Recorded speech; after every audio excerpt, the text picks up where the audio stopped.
Hello friends, नमस्ते।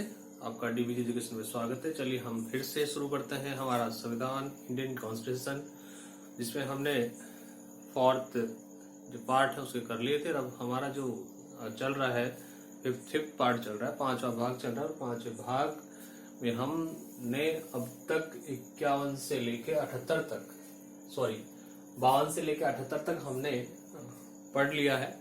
आज जो हमारा नेक्स्ट अनुच्छेद होगा वो होगा कौन सा, 79 से लेके 92 तक। इसके बाद में भी बना सकते हैं, 92 तक होगा।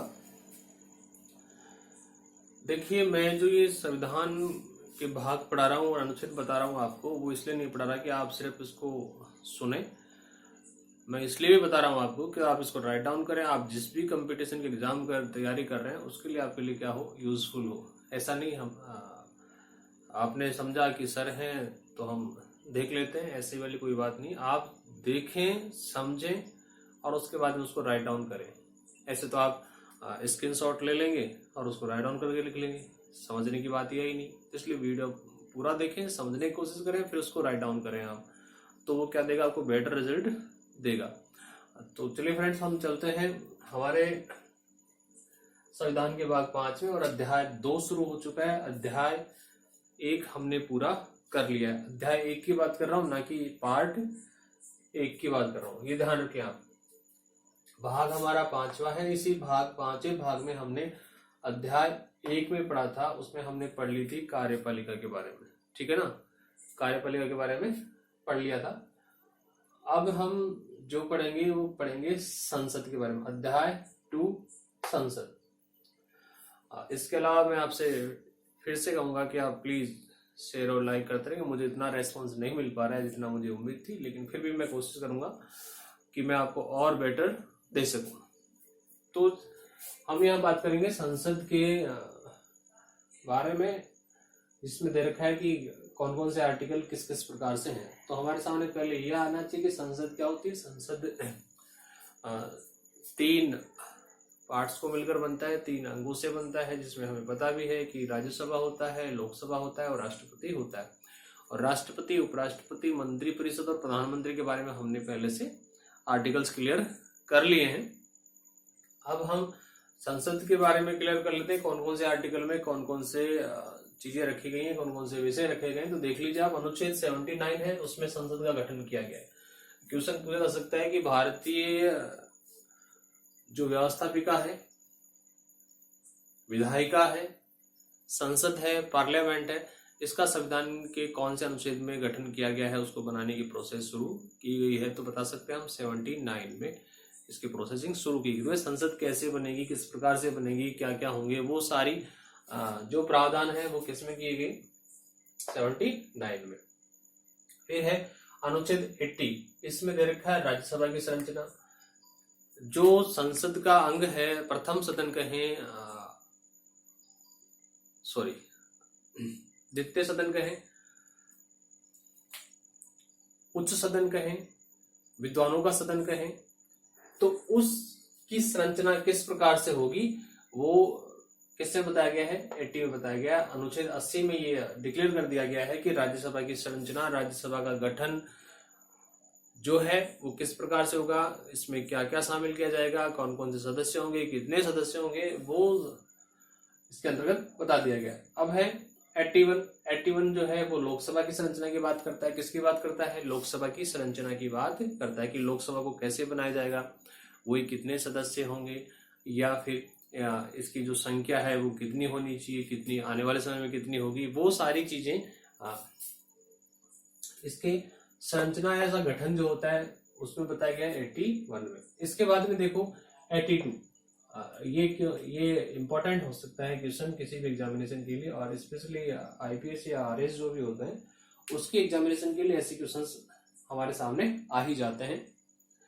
ये कह रहा है कि प्रत्येक जनगणना के बाद पुनः समायोजन, प्रत्येक जनगणना के बाद पुनः समायोजन। अब यहाँ हम ये बात करेंगे कि जनगणना होती है 10 साल में, ठीक है ना।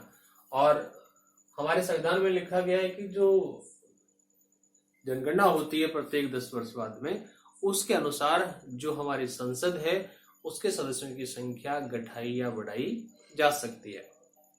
अब घटने की संभावना तो है ही नहीं, क्योंकि जनसंख्या क्या हो रही है, बढ़ी रही है। तो वो इसमें इस अनुच्छेद में दिया गया है कि कैसे क्या करना है। लेकिन अब इसमें ये भी साथ में ये भी कर दिया गया है कि संसद की जो संख्या है या संसद के बारे में जो भी चीजें हैं उसको क्या किया गया है, आगे बढ़ा दिया गया है। अभी इनकी जो संख्या है संसद के सदस्यों की, उसको क्या कर दिया गया, रोका हुआ है, उसको आगे नहीं लिया गया है। फिर 83 दे रखा है, आर्टिकल नंबर 83, इसमें संसद के सदनों की अवधि। कहने का मतलब ये हुआ विद्यार्थियों की जो संसद के सदन है उनकी अवधि क्या क्या होगी, कितने कितने वर्ष के होंगे, या उनके सदस्यों की जो अवधि है, पदावधि है या कार्यकाल है वो कितना कितना होगा। ठीक है ना। हमें पता है, हमने पिछले वीडियो में पढ़ लिया था, समझ भी लिया था कि लोकसभा का कार्यकाल 5 वर्ष का होता है, राज्यसभा का कार्यकाल 6 वर्ष का माना गया, बशर्ते उनके सदस्यों का कार्यकाल होता है। ये दिमाग में चीज ध्यान रखें आप, जो उनके सदस्य होते हैं वो 6 वर्ष के लिए चुने जाते हैं, इसका कार्यकाल अनिश्चित ही काउंट किया जाता है। फिर देखें संसद के सदनों की अवधि होती है कितनी कितनी रखनी है, वो इसमें हो जाएगा क्लियर। फिर है 84 में संसद की सदस्य की अहर्ताएं, मतलब संसद के सदस्य जिसको बनना है उसके उस व्यक्ति के पास कौन कौन सी योग्यताएं होनी चाहिए, वो सारी चीजें इस अनुच्छेद में डिस्कस की गई है 84 में। संसद के सदस्यों की योग्यताएं, भाई लोकसभा के लिए क्या योग्यताएं होंगी या राज्यसभा के लिए क्या होगी, वो कहाँ का नागरिक होना चाहिए, कितनी उम्र होनी चाहिए, वो सारी चीजें इसमें दी गई है। किसमें? 84 में। फिर है 85 अनुच्छेद 85, संसद सत्र सत्रावसान व विघटन। मतलब ये हुआ कि संसद सत्र कैसे चलेगा, कब चलेगा, कितने सत्र होंगे, वो सत्रावसान सत्र समाप्त कैसे किया जाएगा वो। फिर है विघटन, कि संसद का विघटन कब हो सकता है, किन परिस्थितियों में हो सकता है, उन सब की जानकारी हमें कहाँ मिलेगी, अनुच्छेद 85 में। संसद सत्र जो होते हैं हमें पता है कि 3 होते हैं। फिर सत्रावसान में संसद के सत्र जो है वो कब खत्म होंगे, शीतकालीन, ग्रीष्मकालीन और मानसूनकालीन, ये जो हम देखते हैं। फिर है विघटन, जो विघटन है मतलब इसका बिखरना, ये कब विघटन हो सकता है, किन परिस्थितियों में संसद का विघटन हो सकता है, वो चीजें हैं। फिर 86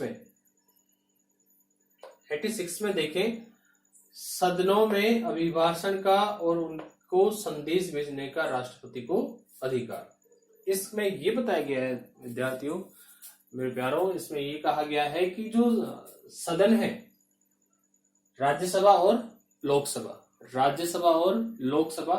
उसमें अभिभाषण कौन दे सकता है, भाई संसद की बात करें तो अभिभाषण कौन देगा, राष्ट्रपति देगा। तो सदनों में अभिभाषण का और उनको संदेश भेजने का राष्ट्रपति को अधिकार, मतलब राष्ट्रपति को अभिभाषण देने का, उनको संदेश भेजने का अधिकार जो मिला है वो कौन से अनुच्छेद में मिला है, 86 में मिला है। ठीक है। फिर 87, इसमें राष्ट्रपति का विशेष अभिभाषण। ठीक है ना, इसमें क्या होता है, राष्ट्रपति का विशेष अभिभाषण होता है। संसद के दोनों सदनों के सामने राष्ट्रपति का क्या होता है, अभिभाषण होता है। ये किसमें, 86 में। इसमें तो क्या दे रखा है, 86 में तो राष्ट्रपति को अधिकार दिया गया है अभिभाषण देने का, संदेश पहुंचाने का, और इसके अंतर्गत क्या करता है, राष्ट्रपति अभिभाषण देता ही है। यहां तक क्लियर है, आप समझे, सोचें इस बात को।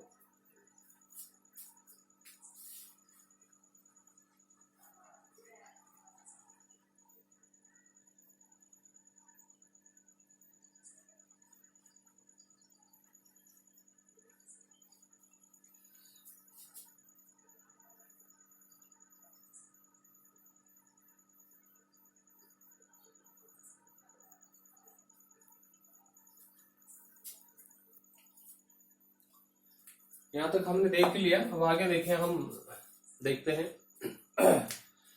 88 में दे रखा है कि संसद के बारे में मंत्रियों एवं महान्यायवादी को अधिकार। ये महान्यायवादी हमने पीछे भी देखा था, आपको बताऊं तो 88 कहता है कि संसद के में मंत्री जो बैठते हैं जो मंत्रिपरिषद के जो सदस्य होते हैं, जितने भी मंत्री होते हैं, उन मंत्रियों को और एक महान्यायवादी को, महान्यायवादी जो संसद का सदस्य नहीं होने के बावजूद भी क्या करता है, संसद की कार्रवाई में भाग लेता है।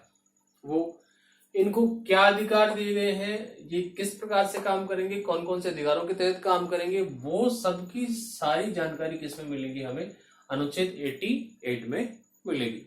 आर्टिकल नंबर 88 में स्पष्ट किया गया है कि मंत्री जो संसद में बैठते हैं, संसद के बारे में मंत्रियों को क्या क्या अधिकार होंगे, महान्यायवादी को क्या क्या अधिकार होंगे, वो सभी 88 में दर्शाए गए हैं। फिर 89 की बात कर लें। जो 89 है उसमें ये कहा गया है कि राज्यसभा के सभापति और उपसभापति, है ना, इसको आप ध्यान रखें। ये क्वेश्चन बन सकता है, ऐसे बनेगा क्वेश्चन कि जो राज्यसभा है उसका सभापति, ठीक है ना, राज्यसभा का सभापति और उपसभापति, है ना, राज्यसभा का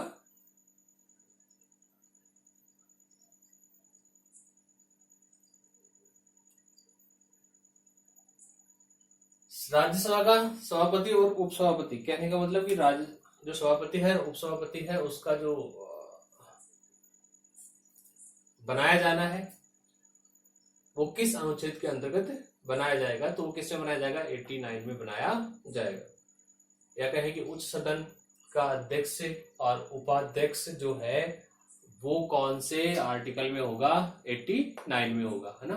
लेकिन अधिकतर सभापति और उपसभापति से ही क्वेश्चन पुट अप किया जाता है। इसके बाद में देखो 90 अनुच्छेद 90 में देखें आप, इसमें इधर का उपसभापति का पद रिक्त होना, पद त्याग व पद से हटाया जाना। कहने का मतलब ये हो गया कि उपसभापति का पद रिक्त हुआ है, किन कारणों से हुआ है, क्यों हुआ है, वो चीजें इसमें बताई गई है। उपराष्ट्रपति का पद से त्याग दे देना, त्याग पत्र दे देना, वो किसके अंतर्गत देगा, अनुच्छेद 90 के अंतर्गत देगा। और पद से हटाया जाना, पद से उनको हटा देना, इसकी प्रक्रिया भी किसमें दी गई है, अनुच्छेद 90 में 90 में दी गई है। फिर ये की यही बात कहाँ आती है, 91 में आती है। जो 90 है वो तो किसके लिए, उपसभापति के लिए, और जो 91 है वो किसके लिए, सभापति के लिए, कि सभापति के रूप में उपसभापति की कार्य शक्तियां। बस फर्क इतना है इसमें कि सभापति के रूप में उपसभापति क्या करेगा, उनकी शक्तियों का प्रयोग करेगा। जैसे कि हमने पीछे पढ़ा था कि राष्ट्रपति की अनुपस्थिति में उनकी शक्तियों का प्रयोग कौन करता है, उपराष्ट्रपति करता है। तो उसी प्रकार राज्यसभा में सभापति जब अनुपस्थित हो या कोई अन्य कारण हो तो उनके कार्यों का निर्वहन किसके द्वारा किया जाएगा, उपसभापति के द्वारा किया जाएगा। ये सारी की सारी शक्तियां किसमें बताई गई हैं, आर्टिकल नंबर 91 में बताई गई है। क्लियर यहां तक। फिर है दोस्तों 92, इसमें दे रखा है कि सभापति उपसभापति को पद से हटाए जाने का संकल्प विचाराधीन हो तब उनका पीठासीन न होना। ये ऐसा कह रहा है, 92 ऐसे कहता है कि सभापति और उपसभापति को जब पद से हटाया जाता है तो या प्रक्रिया संकल्प ली जाती है या विचाराधीन होती है, तब वे दोनों पदाधिकारी पीठासीन नहीं होते, अपने पद पर नहीं हो सकते। क्लियर बात, यहां तक हो गया 92 तक। हमने आज की इस वीडियो में देखा, समझा कि संसद जो है उसके कितने आर्टिकल है। आर्टिकल तो बहुत सारे हैं जो हम पढ़ लेंगे आगे तक, आगे पढ़ेंगे, अगली वीडियो में पढ़ लेंगे, इसी वीडियो में कंप्लीट करने की कोशिश करेंगे, है ना। तो 79 से लेकर 92 तक हमने इस वीडियो को देखा, समझा, इनको समझने की कोशिश की, और आई होप मुझे उम्मीद है कि आप लोगों ने भी इस बात को समझा होगा कि कौन कौन से आर्टिकल किस किस प्रकार से होंगे और आने वाले समय में हमारे एग्जामिनेशन के लिए कितने सही साबित होंगे, कितने सही साबित होंगे, वो चीजें आपको खुद को एनालाइज करनी है। साथ में आपसे फिर से कहूंगा कि आप पढ़ते रहें, मस्त रहें, इस कोविड-19 के दौर में घर से बाहर नहीं निकले और सेफ्टी रहें। जय हिंद, जय भारत।